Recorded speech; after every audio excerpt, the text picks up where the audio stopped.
গ্রামের ঘটনা চাই, এইটা অনেকবার শুনতে হয়েছে। তো আজকের যে সমস্ত ঘটনা শুনবেন, মানে মোস্ট অফ দ্য স্টোরিজ হচ্ছে গ্রামে খুব বেশি রকমের প্রচলিত। সো সেরকম একটা ঘটনা আমরা শুনবো আমাদের জান্নাত আপার কাছ থেকে। চলে যাই আমরা ঘটনায়। আচ্ছা, আমার ঘটনাটা হচ্ছে খুলনার ফুলতলা উপজেলার একটা গ্রামের ঘটনা। গ্রামের নাম আমি উল্লেখ করছি না।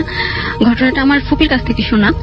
আমার ফুপি শ্বশুরবাড়ি এখানে। তো ঘটনাটা হচ্ছে ওই গ্রামটা অনেক মানে গাছপালা দিয়ে ঢাকা।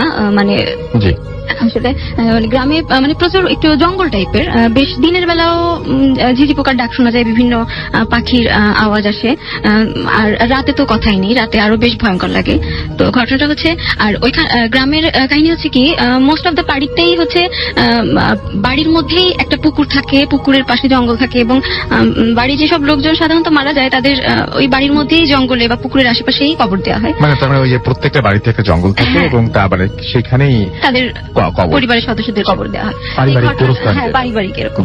তো দেখতে গেলে যে রাস্তার দুই পাশ দিয়েই আপনি যেদিকেই যাবেন, রাস্তার দুই পাশ দিয়েই হচ্ছে বাড়ি আছে, এবং প্রত্যেকটা বাড়িতেই এরকম কিছু দূর পরপরই জঙ্গলের মধ্যে অনেক কবর আছে। তা ঘটনাটা হচ্ছে যে একটা বেশ 10-12 বছর আগের একটা ঘটনা।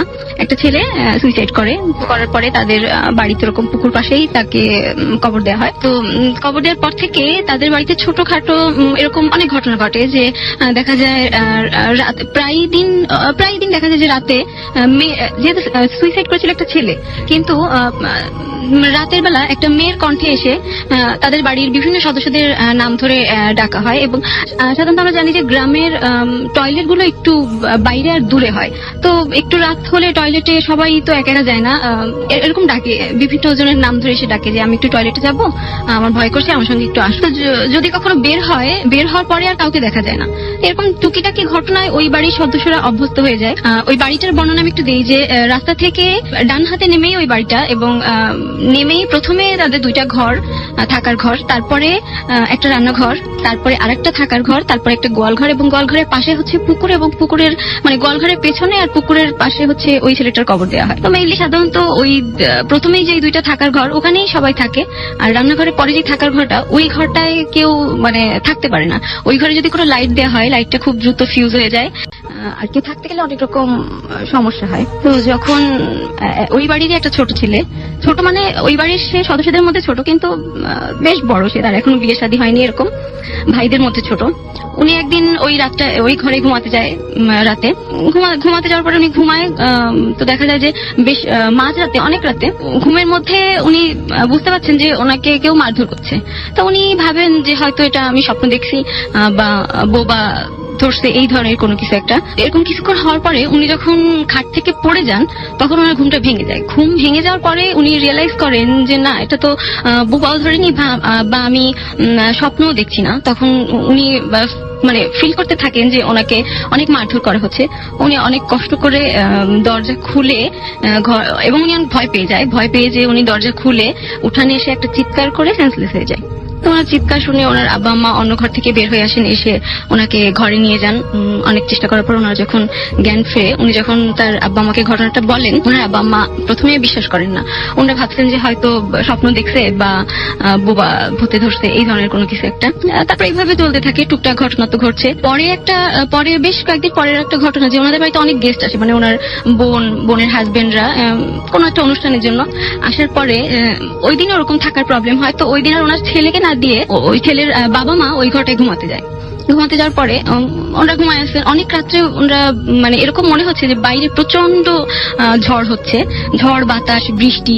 এবং আমি একটা কথা মিস করে গেছি, যে ওই গ্রামের অধিকাংশ ঘর হচ্ছে মাটির দেয়াল, এবং চালটা হচ্ছে ইটের টালির চাল। তো মাটির দেয়ালের ঘরগুলাই হয় কি, যে যখন ঝড় বৃষ্টি দুইটাই একসঙ্গে হয়, অনেকক্ষণ ধরে ঝড় বৃষ্টি হলে বৃষ্টিতে দেয়ালগুলা ভিজে নরম হয়ে যায়, আর বাতাসে তখন ভেঙে পড়ার অনেক সম্ভাবনা থাকে। এমন একটা পর্যায়ে ওনারা ঘরের মধ্যে বসে ওই হাজবেন্ড ওয়াইফ মানে এরকম একটা ওনারা বুঝতে পারছেন যে এখনই হয়তো ঘরটা ওনাদের উপর ভেঙে পড়বে। তো ওনারা স্বভাবতই একটু ভয় পেয়ে যান এবং ভয় পেয়ে ওনারা দরজা খুলে বাইরে বের হয়ে আসেন। যখন বাইরে বের হয়ে আসেন ওরা অবাক হয়ে যান যে বাইরের আবহাওয়ার সাথে ওনারা ঘরে যেটা ফিল করছেন টোটালি ডিফারেন্ট। যে বাইরে কোনো কিছুই নেই, স্বাভাবিক পরিবেশ, না মেঘ না ঝড় বাতাস, কোনো কিছুই না, কিন্তু ওনারা ঘরের মধ্যে থেকে এরকমই ফিল করছিলেন যে বাইরে একদম ঝড় বৃষ্টি হয়ে সব দুমড়ে মুচড়ে গেছে একেবারে, এরকম একটা অবস্থা। তো তারপরে ওনারা আবার ঘরে যেয়ে দরজা বন্ধ না করে এবার দুজনে শুয়ে শুয়ে এখন চিন্তা করতে থাকেন যে ওনাদের ছেলে তাহলে যে এই ঘটনাটা বলছিল ওইটা হয়তো বা মিথ্যা বা অন্য কোনো কিছু না, হয়তো সে এরকমই কোনো কিছু ফিল করছে, তার সঙ্গে এরকমই কোনো একটা ঘটনা ঘটছে।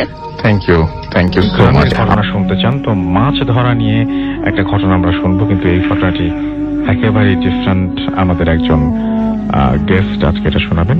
আপনার নামটা প্লিজ একটু বলবেন, তারপর আপনি বলবেন আপনি কোথা থেকে এসেছেন, তারপর আপনার ঘটনায় যাবো আমরা। আসসালামু আলাইকুম রাসেল ভাই, আপনাকে আবারও ধন্যবাদ। রাসেল ভাই আপনি আমাকে আবার ইনভাইট করেছেন, সো আমি সরাসরি ঘটনায় চলে যাই। জি, আমি আমার ঠিকানাটা বলি। আমার নাম শুভ, আমি এসেছি উত্তর 10 নম্বর থেকে কামারপাড়া থেকে। জি। সো ঘটনাটা হচ্ছে আমার পাশে আমি যেখানে থাকি সেইখানে এক বৃদ্ধা মানে বৃদ্ধ লোক বলছিল তিনি আমার রিক্সা চালায়, 65-60 বয়স হবে তার। তো তুমি এটা হচ্ছে 1965 কি 70 এরকম দিকের ঘটনা আর কি। তিনি যেভাবে বলছে আমি সেভাবে বলেছি, আপনাকে শোনাচ্ছি। তো ঘটনাটা তার চাচাকে নিয়ে। তাদের একসময় এমন সময় ছিল সে সময় যে আমরা যেহেতু এখন কিনে মাছ খেতে পারি, তো তাদের এরকম সামর্থ্য ছিল না যে তারা মাছ কিনে খাবে। তো তারা প্রতিদিন মাছ ধরে খায় বিলের থেকে। তো যেহেতু সেটা শীতকাল ছিল আর খাল বিলের পানিটা খুব কমই ছিল, তো সে মাছ ধরতে একদিন অনেকদিন পরে মানে অনেকদিন গ্যাপ পরে মাছ ধরাটা। তো একদিন তারা বের হয়, সে নতুন বিয়ে করে 3-4 মাস পর সে মাছ ধরতে বের হয়। তো মাছ ধরতে গেলে সে কোনো মাছ পায় না, ভাগ্যবশত তিনি কোনো মাছই পায় না। তো মাছ না পেয়ে তিনি হতাশে বাড়িতে ফিরে আসে। তো বাড়িতে ফিরে আসলে সে তখন রাসেল ভাই এমন টাইম যে তখন ঘড়িটাও মানে সবার ঘরে ওরকম ঘড়িও নাই, তার বাসায় আর কি, যে কয়টা বাজে এটা আর কি অনুমান নাই। তো তিনি রাত্রে বাসায় এসে দেখে যে তার ওয়াইফের মতো মানে চুলার পাড়ে বসে, এখানে একটা কথা রাসেল ভাই উনি যেভাবে বলছে, সে চুলার পাড়ের সাথে এখনো নাকি সে তেঁতুল গাছটা আছে, একটা তেঁতুল গাছ ছিল। সত্যি তেঁতুল গাছটার সামনে চুলার পাড়ে বসে রান্না করতেছে, গ্রামের মহিলা যেভাবে রান্না করে। তো ও মুভ করে আছে গাছটার দিকে, চুলাটার দিকে। তো তিনি পাশে এসে মানে পিছে বসে বলতেছে, যাক রান্না বসাইছিস, তো রান্না হলে খেতে দে আমাকে, খুব খিদে পাইছে। তো তিনি কিন্তু দেখে নাই যে রাতটা কয়টা বাজে কিংবা রাত কত হয়েছে গভীর। তিনি যেহেতু জ্যোৎস্না রাত রাসেল ভাই আর কুয়াশাও কম, তিনি ভাবছে যে ভোর হয়ে গেছে। তো তিনি দেখে যে তার ওয়াইফ কোনো মানে কথা রিপ্লাই দিচ্ছে না। তো কথা রিপ্লাই না দেওয়ার পরে তিনি অনেক বিরক্ত হয়ে তার শরীরে ধরে হাত দেয়, যে ধাক্কা দেয় যে কিরে তুই এখনো খেতে দিস না। তো এই হাত দেওয়ার পরে তার মনে হলো যে তিনি কোনো ফ্রিজের ভিতরে হাত দিছে, এতটা ঠান্ডা। তো তিনি হাত দেওয়ার পর ঠান্ডায় তিনি চুপ করে কিছুক্ষণ দাঁড়িয়ে আসছে। তারপর বলতেছে, কিরে তোর শরীর এত ঠান্ডা কেন, তোর কথা বলতেছে, তুই কোনো কথা বলস না।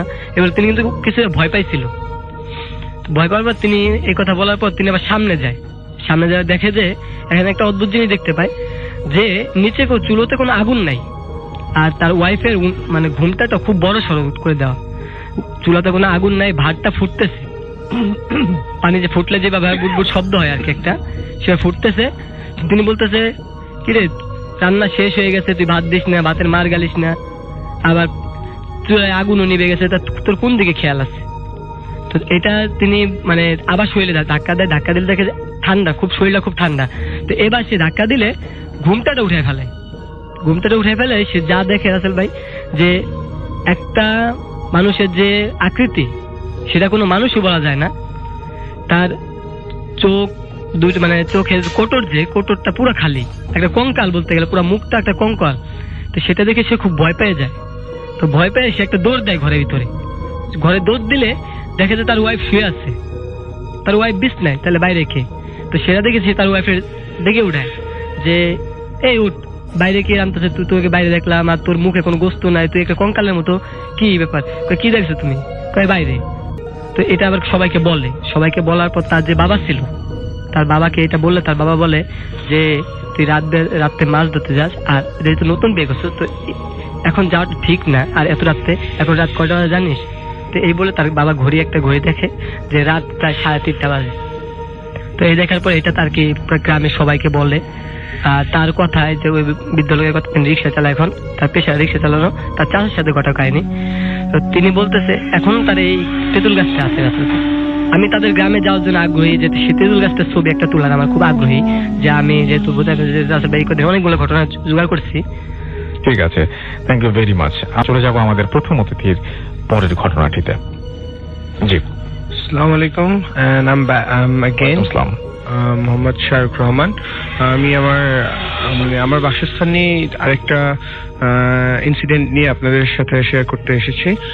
সো আমার, as I told before that, আমার বাসাটা একটু লাইক হন্টেড টাইপ। সো আমাদের ওই বাসাটা নিয়ে আবার বলছি যে আমাদের কোনো একটা লাইক আমার বাসাটাতে আমি অফেন রাত জাগি, বেশিরভাগ সময় রাত জাগা থাকে। সো এরকম হয় যে আমি এখন ওটা ধরতে পারিনি যে কোন টাইমটা, বাট পুরা বছরে কোনো এক আমাবস্যা রাতে এরকম শোনা যায়। আমাদের বাসাটা তো খুব পুরনো, সো পুরানো বাসার সিঁড়িগুলোতে আপনার লাইট খুব হালকা গ্রিল দিয়ে আপনার রেলিং দেওয়া হয় আপনার সিঁড়ির। সো পুরনো সিঁড়ি যখন কেউ ধরে খুব দ্রুত নামতে থাকবে, আপনারা যারা জানেন তারা দেখতে পারবেন, আপনারা ফিল করতে পারবেন যে একটা ভাইব্রেশন, একটা আয়রনিক সাউন্ড হয়। সো একদিন আমি আমার ফ্রেন্ডের সাথে ফোনে কথা বলছিলাম রাতের দিকে, and that moment like আমাদের বাসাটা হচ্ছে 2 ইউনিটের, আর আমার সামনের রুমটা হচ্ছে আপনার ঠিক সিঁড়ির যেই স্পেসটা থাকে ওইটার সাথে লাইক জাস্ট একটা দেয়ালের জন্য মনে করেন পুরো একটা আলাদা হয়ে গেছে। সো যে আমি কথা বলতে থাকি, অল অফ আ সাডেন দেখি যে আমি শুনতে পারি যে 5তলা বিল্ডিং পুরাটা সিঁড়ি, মানে এক পায়ে পায়েল পরে, মানে পায়েল তো না, সরি, নুপুর পরে একটা কিছু একটা খুব দ্রুত, মানে একটা স্বাভাবিক মানুষের স্পিডের থেকেও খুব বেশি দ্রুত আপনার 5তলা থেকে নিচে নামতেছে আর নিচ থেকে 5তলা উঠতেছে। এন্ড এটা র্যাপিড হচ্ছে, 2-3 মিনিট টানা হলো। এন্ড আমি সাহস করতে পারছিলাম না যে আমি গেটটা খুলে দেখবো। এন্ড লাইক বোঝা যাচ্ছিল যে সে গ্রিল ধরেই হাঁটতেছেন, মানে খুব দ্রুত ভাবে মুভ করতেছেন। এন্ড আপনার এক পায়েল নুপুর ছিল। আর আমাদের বাসার আরেকটা জিনিস, আমাদের বাসার সামনে যে রাস্তাটা, একদিন আমার একটা ফ্রেন্ড আমাকে হঠাৎ করে বলে যে আচ্ছা তুই কি কোনো সময় শুনছিস যে একটা ঘোড়ার গাড়ি যাচ্ছে মাঝরাতে, ঘোড়ার গাড়ি, যেটাতে আপনার ঘোড়ার যে খুরের শব্দ আর হচ্ছে ঘোড়ার যে গাড়ির যে চাকার শব্দ, এই চাকার শব্দটা শোনা যায়, বাট আজ পর্যন্ত এটা কেউ দেখে নেই রাসেল ভাই। আর লিটারালি লাইক আমিও এটা একবার শুনছিলাম, বাট আমি এটা হ্যালুসিনেশনও হতে পারে দেখে আমি এখন ওটার উপরে এরকম একটা মাথা ঘামাইনি। আর এইটুকুই। Thank you very much. আমরা আমাদের পরবর্তী আবারও আপনার কাছে আসবো এবং আপনার যে ঘটনাটা আছে, আপনি বলছিলেন যে অ্যাম্বুলেন্স নিয়ে, সেই ঘটনাটি আমরা একটু শুনে ফেলি। নামটা একটু বলবেন আরেকবার। থ্যাংক ইউ রাসেল ভাই। আমি শুভ, আমি এসেছি উত্তর 10 নম্বর থেকে। সো আমি আপনাকে ধন্যবাদ আরেকবার আমাকে বলার সুযোগ দেওয়ার জন্য। আমি ঘটনায় চলে যাচ্ছি। ঘটনাটা হচ্ছে, আমার যে দুলা ভাই আছে তার এক বন্ধু, সে মানে প্রথম ড্রাইভিং শিখে। তো ড্রাইভিং শিখে তখন সে রাস্তায় নতুন একটা প্রাইভেট কার ভাড়ায় চালায়। সো একদিন সে একটা টিপ পায়, যশোরে একটা টিপ পায়। সকাল 8টার দিকে ফোন আসে তার কাছে। তো সে 9:30টায় রওনা দেয়। তো তার খুবই উৎসাহ, সে প্রথম টিপ, ফার্স্ট টিপ তার। আর সে কখনো যশোরের দিকে যায় নাই। তো তার বাড়ি ময়মনসিংহ এর দিকে। তিনি যশোরের দিকে রওনা দেয় 9:30টার দিকে। তো সেখানে যায় পৌঁছাতে প্রায় 4:30 কি 4:30টার দিকে যায় পৌঁছায় ওখানে। তো ওইখানে পৌঁছানোর পরে তিনি ওইখান থেকে খাওয়া দাওয়া করে, যাত্রী নামাইতে খাওয়া দাওয়া করে আর কি আবার ব্যাক করে ঢাকার দিকে 5টার দিকে রওনা দেয়। তো সে চিন্তা করে যে আমি খালি গাড়ি নিয়ে গেলে হয়তো খুবই হবে, তো আমি কিছু যাত্রী পাবো রাস্তায়। তো তিনি গাড়িটা নিয়ে আসতে থাকে। 10-15 কিলোমিটার চালানোর পরে তার গাড়িটা কিছু প্রবলেম দেখা যায়, যে গাড়িটা স্টার্ট বন্ধ হয়ে গেলে সে গাড়ি থেকে নামে অনেক চেষ্টা করে। তো তিনি পারে না, গাড়ি ঠিক করতে না পারাতে তিনি অনেক মানে ট্রাই করার পরেও না পারাতে তিনি কোনো একভাবে একটা গ্যারেজে নিয়ে যায়। গ্যারেজে নিয়ে যাওয়ার পর গাড়িটা ঠিক করতে করতে প্রায় মনে করেন 10টা কি 11টা বেজে যায়, রাত হয়ে যায় অনেক। তো তিনি রাত্রেবেলা তখন গাড়ি ঠিক করে আবার বিসমিল্লাহ করে গাড়িটা নিয়ে রওনা দেয়। তো তিনি গাড়িটা এত স্লোলি চালাচ্ছিল যে তার চিন্তা ছিল যে যেহেতু এই রোডে সে নতুন, আর রোড সম্পর্কে তারা অনেক ড্রাইভার কিন্তু অনেক ধরনের অনেক কথা শুনে। আমি রাসেল ভাই একটা কথা বলে রাখি এখানে, যারা এই মুহূর্তে যেসব লোক এই মুহূর্তে কিন্তু গাড়ি চালাচ্ছে, রেডিও ভিতরে FM শুনছে, আমাদের এই ঘটনাগুলো শুনছে, তারা হয়তো এই রোড সম্পর্কে অনেক কিছু জানে। আর যারা মানিকগঞ্জ রোডে যায় তারা এটা তো অ্যাবসলিউট এটা জানে, এরকম জিনিস অনেকে দেখেছে। তো আমি ঘটনায় বলে যাচ্ছি। তো তিনি চলে যাচ্ছে যে রাস্তা থেকে যাত্রী পাই আমার যাওয়াটা সহজ হয়ে যাবে, মানে একাকিত্ব গেলে কিন্তু কারো ভালো লাগে না। তো এই জন্য সেই রাস্তাতে সেই আস্তে আস্তে আস্তে তো তিনি মানে ফেরি পার হয়ে এই পার আসে পরে ঠিক রাস্তা 2:40 কি 3টার দিকে এই পার আসে। তো ওই পার আসার পর মানিকগঞ্জ রোডে যখন উঠে সে তখন দেখে যখন যাত্রী না পাইতে সে এবার গাড়ির স্পিড বাড়ায় দেয়। তো কিছুদূর যাওয়ার পর সে যখন মানিকগঞ্জ হাইওয়েতে তখন সে দেখতে পায় যে কেউ গাড়ির সিগন্যাল দিচ্ছে হাত বাড়িয়ে। তো সে আল্লাহর কাছে খুব শুকরিয়া আদায় করলো যে আল্লাহ রাস্তায় মানে এতক্ষণ ট্রাই করার পর একটা যাত্রী পাইছি। তো তিনি গাড়িটা যায় তার কাছে স্লো করতে ব্রেক করতেই দেখে একটা মেয়ে, কম বয়সী একটা মেয়েটার বয়স আনুমানিক তার বাসায় যে 20 কি 25 হবে। সে বলতেছে যে সে বলার আগে যে সে তো বলবে যে কোথায় যাবেন, সে বলতেছে যে ভাই আমাকে একটু নবীনগর ড্রপ করে দিবেন। তো সে বলতেছে ঠিক আছে আপনি উঠেন, গাড়িতে উঠেন। সে তারপর বলতেছে ভাই আমার কিন্তু টাকা নাই কোনো, বলতে কোনো প্রবলেম না আপনি উঠেন গাড়িতে। তো সে গাড়িতে উঠে পিছের সিটে উঠে সে বসে সে গাড়ি চালাচ্ছে আর জিজ্ঞেস করছে যে আপনার নাম কি, কোথায় থাকেন। সে কোনো মানে কথার জবাব দিচ্ছে না, তার কথার কোনো রিপ্লাই দিচ্ছে না। সে তখন বিরক্ত হয়ে গেল যে মেয়েটা হয়তো একটু টাইপের। তো সে গাড়িটা চালাচ্ছে আর তার সাথে কোনো কথা বলে না। তো সে কিছু যাওয়ার পরে 10-15 মিনিট গাড়ি চালানোর পরে তার কাছে মনে হচ্ছে যে অকারণে একটা মানুষ অকারণে তো ভয় পাবে, মানে কিভাবে ভয় পাবে সে অকারণে কোনো একটা ভয় পাচ্ছে, কেমন তার মনে ভিতরে অস্থির অস্থির লাগছে, ভয় পাচ্ছে। সে এবার গান ছেড়ে দিল। তারপরে সে চিন্তা করলো, একটু পরে তার রাসেল ভাইকে একটা কথা বলি, তার নাকে নাকি কোনো একটা গন্ধ আসতেছিল, পচা কোন একটা গন্ধ। সে দেখলো যে সে চিন্তা করলো এতক্ষণ ধরে গাড়ি চালাচ্ছি, মেয়ের কোনো কথাবার্তা নেই। তো সে আবার গাড়ি চালাচ্ছে আর বলতেছে কি ব্যাপার কোনো কথা বলতেছেন না। সে কোনো উত্তর দেয় না। তখন সে গ্লাসের দিকে তাকায়, আয়নার দিকে, যে সে মেয়েটা আছে কিনা। তো যেহেতু পিছের সিট পুরোটা দেখা যাবে, তো দেখে যে মেয়েটার কোনো অস্তিত্ব নেই ভিতরে, মানে মেয়েটা নেই। তো অনেক চেষ্টা করার পর যখন না দেখে তখন সে গাড়িটা স্লো করে পিছের দিকে তাকায়, দেখে না মেয়েটা আছে। এবার সে আবার গাড়িটা চালাতে আবার কিছুক্ষণ পরে সে আবার গ্লাসের দিকে তাকায় যে মেয়েটা এবার আছে কিনা। এবার গ্লাসে কোনো তার ছবি দেখা যাচ্ছে না। এবার সে গাড়িটা স্লো আবার পিছিয়ে তাকায়। তো এরকম 2-3 বার করার পরে রাসেল ভাই সে যখন গাড়িটা আবার চালাচ্ছে এবার গন্ধটা আস্তে আস্তে বাড়তে থাকে। গন্ধটা বাড়তে বাড়তে সে বিরক্ত হয়ে যায়। এবার চিন্তা করে যে মেয়েটা কোনো গন্ধ পাচ্ছে না, মেয়েটা তো কোনো জবাব দিতেছে না যে এত গন্ধ আসতেছে। সে তো হয়তো কমপ্লেন করবে যে ভাই এত গন্ধ কেন। তো সে পিছের দিকে তাকায়, গাড়িটা ব্রেক করে যখন পিছের দিকে তাকায় তখন থেকে এবার সত্যিই কোনো মেয়ে নেই গাড়ির ভিতরে। তো এটা দেখার পরে রাসেল ভাই সে এতটা ভয় পেয়ে যায় যে গাড়িটা সে ব্রেক করে দৌড় দিতে বাধ্য হয়। রাস্তার এক সাইডে ব্রেক করে গাড়িটা থেকে বের হয়ে দৌড় দেয়। আচ্ছা, দৌড় দিয়ে সে দূরে কোন এক দোকান দেখতে পায় যে আলো জ্বলতেছে। সেখানে দৌড় দিয়ে মানে হুড়মুড় করে যায় পরে যে ভাই আমাকে বাঁচান, ভাই আমাকে বাঁচান, এরকম আর কি। তো সে বলতেছে কি হয়েছে। তো সে বলতেছে যে ভাই কয় কি হয়েছে, কয় ও রাসেল ভাই এখানে আমি একটা কথা বলতে ভুলে গেছি। সে যখন গাড়ি থেকে নামে, তো নামার পরে সে কিন্তু প্রথম দৌড়টা খুলতেছিল না।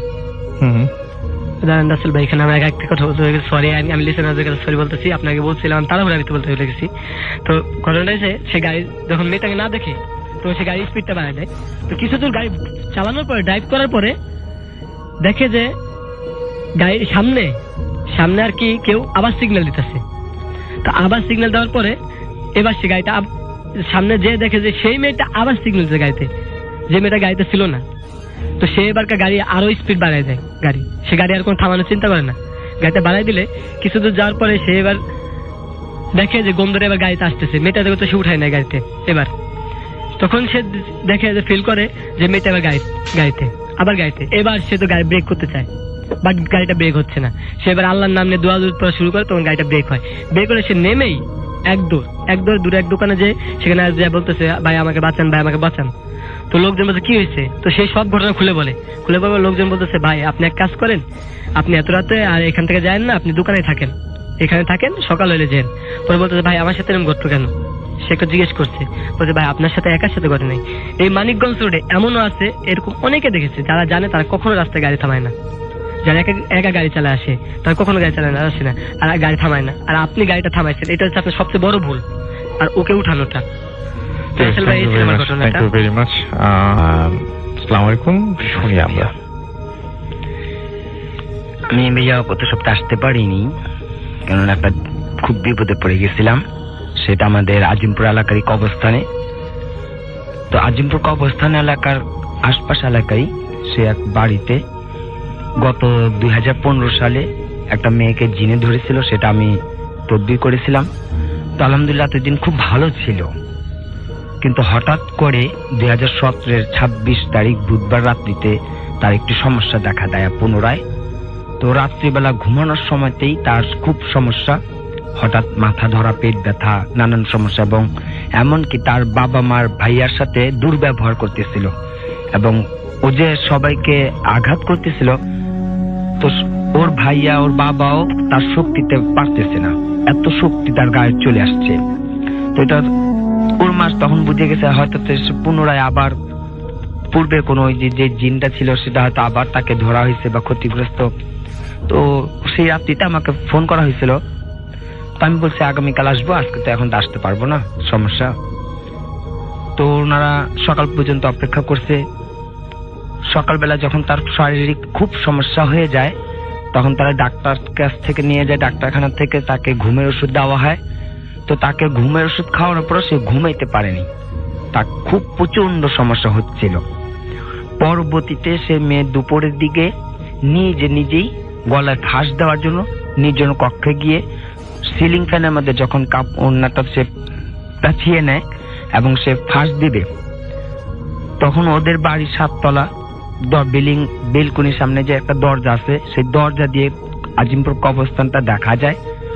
তো ফাঁস দেওয়ার জন্য প্রস্তুত, কিন্তু অথচ সে কবরস্থানের দিকে যখন দৃষ্টিটা চলে গেল, কিছুক্ষণের মধ্যে সে দেখতে পেয়েছে যে ওর কাছে মনে হলো যে আজিমপুর কবরস্থান থেকেই যে কোনো তার কাছে খুব সামনাসামনি এসে একজন ডান কানে আর একজন বাম কানে, দুজন দূর কানের মধ্যে তাকে ফু দিয়ে দিল। এই ফু দেওয়ার সাথে সাথে ও চিৎকার দিয়ে নিচে পড়ে গেছে এবং খুব আঘাত পাইছে, এবং সাথে সাথে তার ভীষণ জ্বর। তোর বাবা মামাকে ওকে যখন ঘুম পাড়ে দিল, বিছানা নিয়ে গেল, এবং সাথে সাথে আমাকে ফোন করলো যে এই এক্ষুনি আসতে হবে, কারণ ওর অবস্থা খুব খারাপ, আপনি চলে আসুন। তো আমি সেইখানে যাই। যাওয়ার পর যেখানে গেছি তার বাসায় যখন যাওয়া হয়, দেখি গিয়ে ওর 2টা পা কবজিটা শুধু বিছানায়, আর বাকি পুরো শরীরটা ভাসমান অবস্থায় শুধু আঁচড় খাইতেছে, বারবার আঁচড় মারতেছে, একবার নয় 3-4 বার এরকম পুরো শরীরটাকে শূন্য উপরে ভাসিয়ে নেয়, আবার নিচে ফেলে দেয়। তো এরকম আবার আশ্রাইতেছে। তো আমি বললাম ঠিক আছে আপনারা সরে দাঁড়ান, আমি দেখতেছি। তখন আমি কোরআন থেকে তেলাওয়াত করে যখন একটা ফু দিয়ে দেই, তখন সে অজ্ঞান হয়ে পড়ে। কিন্তু যখন সে অজ্ঞান হয়, নিজের হাত দিয়ে তার কপালের মধ্যে এমন ভাবে আঁচড় মারে, গায়ের মধ্যে যে এমন ভাবে আঁচড় মারতেছে, সাথে সাথে সেইগুলো চিরে চিরে রক্ত বের হইতেছে, খুব আঁচড়ের দাগ, রক্ত বের হইতেছে। এরপর আমি আবার কোরআন 1 গ্লাস পানি নিলাম, পানির মধ্যে কোরআন থেকে আয়াত তেলাওয়াত করে ঘরটার মধ্যে ছিটিয়ে দিলাম। ওই মুহূর্তে সে একটু থামছে, কিন্তু ওর ভাই কাছে ছিল। হঠাৎ করে তার ভাই ওর ভাইয়ের গলার মধ্যে খুব চাপ দিয়ে ধরছে, দিয়ে এক কথাই বলতেছে, আমি তো ওর কাছ থেকে যাব না, আমি ওর খানেই থাকবো, আমাকে কেউ তাড়াতে পারবি না, তুই কেন আসলি? তখন আমি তাদেরকে বলি ঠিক আছে আপনারা ঘরের থেকে যারা আছেন চলে যান, যাওয়ার সময় দরজাটা বন্ধ করুন এবং বাতিটা নিভিয়ে দেন, আমি বাকিগুলো দেখতেছি। তো ওরা সবাই বের হয়ে গেল, ওর ভাই আর ওর ছোট বোন যে ক্ষতিগ্রস্ত তারা রয়ে গেল। তো ঘরের বাতিটা বন্ধ করে যখন আমি দরজা বন্ধ করে আমি আমার তদবির করলাম, দুজন শান্ত হলো কিছুক্ষণ। খুব শান্ত হওয়ার পরে আমি পুনরায় তাদেরকে তদবির করে তার বাবা মাকে বললাম ঠিক আছে আমি এক সময় আবার আসবো, এসে আমি ঘরটা আপনাদের বন্ধ করে দিয়ে যাবো নি, আর ওদের কাছে কিছু রাখার জন্য দিয়ে যাবো নি দোয়া। যখন আমি বাসার থেকে বের হয়ে কিছু দূরে আগালাম, তো ও নাকি ওর যে মেয়েটাকে জিন ক্ষতিগ্রস্ত, ও নাকি ওর মাকে বলতেছে দেখ এক্ষণে আমাকে মাছ খাওয়াতে হবে, আমাকে মুরগি খাওয়াতে হবে, যদি এক্ষণে মাছ এবং মুরগি আমাকে খাওয়াতে দিস তাহলে আমি আর আসবো না, আমি চলে যাব।